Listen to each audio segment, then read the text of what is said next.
Hi everyone! Good evening! I'm back! It's your Mama Sam dito sa Sam Sam TV. Kamusta naman kayo mga amigo, amiga, kumare at kumpare? Sana lahat kayo ay kasing ganda at kasing fresh ng Mama Sam ninyo. So ang ganda ko today, no? So parang gusto ko sumayaw.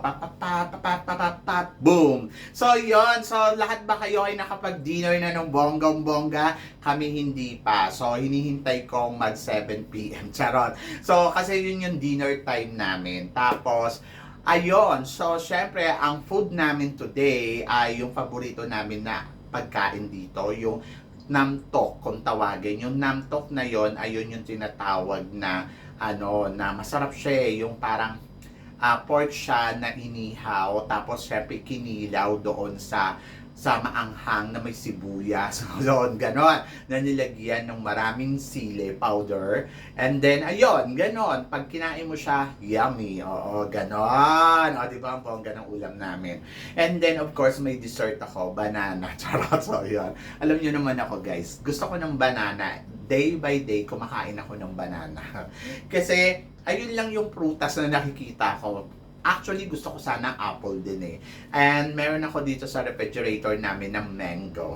Charot. So, yon. So, eto na. May chika nga tayo today. Siyempre, tomorrow na yung national costume ng Miss Universe Philippines.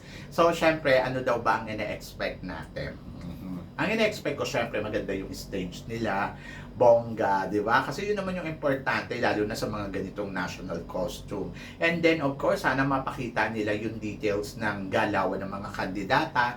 At higit sa lahat, syempre, dapat yung host magaling kasi sila yung magbibigay ng buhay doon sa show.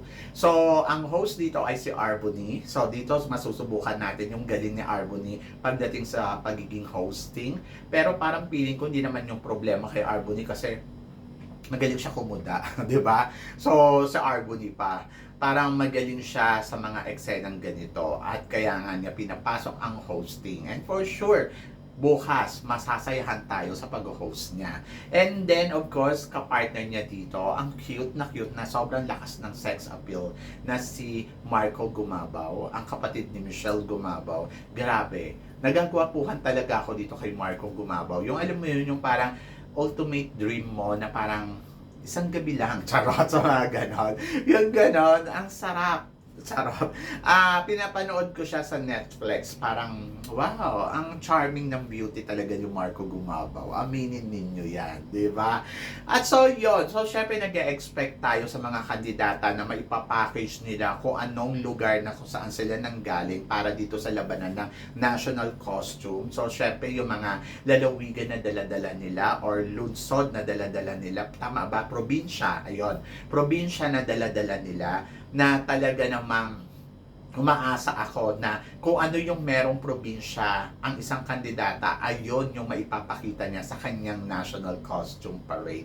And then, of course, nag-expect ako na mas bongga, mas panalo, more than doon sa nakaraang taon. Kung iisipin mo yung nakaraang taon, maganda din yung Natcos, di ba? Meron din patindahan, yung mga ganon, di ba? And then, doon talaga yun, naloka tayo kay Michelle Marquez, yung nagganon-ganon siya sa mga paa niya, di ba? So, yung Natcos, yun yung bagong ani, ayun ba yun? Yung gintong ani. So, yun, dito talaga, medyo talaga nasabi ko, ay, eto na yun. Siya na ang magmi-Miss Universe Philippines. So, yung ipinakita niya talaga yung kasexy niya, in fairness naman kasi talaga kay Michelle Marquez, talagang ang ganda kasi ng katawan ni Michelle no? So yung tangkad, yung bilog ng katawan, kaya ngayon nang pumunta siya sa Miss Universe, naloka tayo kasi sobrang payat niya, di ba? So yun, so hindi ko makalimutan talaga yung remarkable performance niya dyan. So ngayon naghahanap ako ng kandidata na sino kaya ang magre-remark ng performance, no? Yung remarkable performance bukas. So, excited ako doon. And then, plus, syempre, inaabangan ko kung ano ang national costume ni Taguig. Di ba? Kasi parang, ano kaya yung ipapakita niya sa atin? Gaano kaya kagbongga? Kayo ba may idea ba kayo sa national costume na ipapakita ni Taguig? And then, of course, gusto ko din makita ang national costume ni Iloilo na talaga naman tignan natin kung ano ang pasabog bukas ni Iloilo. So excited ako for her. And gusto ko ding makita yung national costume ni Talisay, di ba? So si Talisay kasi medyo maeksena. So gusto ko makita ang national costume ng mga Filipino community na candidates natin from another country. So syempre, ano kaya ang costume na susuotin nila? Babagay kaya sa kanila yung mga Pilipinanya or terno, mga ganon. So yun yung abangan natin sa kanila, kung ano yung ipapakita nila. So, mahirap para sa kanila to kasi kung iisipin mo, syempre, di ba, yung kultura, hindi naman sila lumaki sa Pilipinas. O baka ang suot nilang national costume yung from Australia, yung from Hawaii, yung mga ganon. So, di ba? So, I hope na madala nila ng bonggang-bongga kung ano man yung susuotin nila at may package nila yung pagka-Pilipina nila, di ba? And then of course si Bulacan, na-excite ako sa kanya na kasi ang cute-cute ni Bulacan, yung smile. So yon. So gusto kong makita kung ano ang eksena niya. At gusto ko din syempre makita kung ano ang magiging national costume ni Zambales. Kasi kaabang-abang din si Zambales dito. Kasi 'di ba sa Zambales, iniisip ko, ano ba ang suot talaga ng mga taga Zambales? Kasi lumaki ako sa Zambales, nung bata ako doon kami tumira.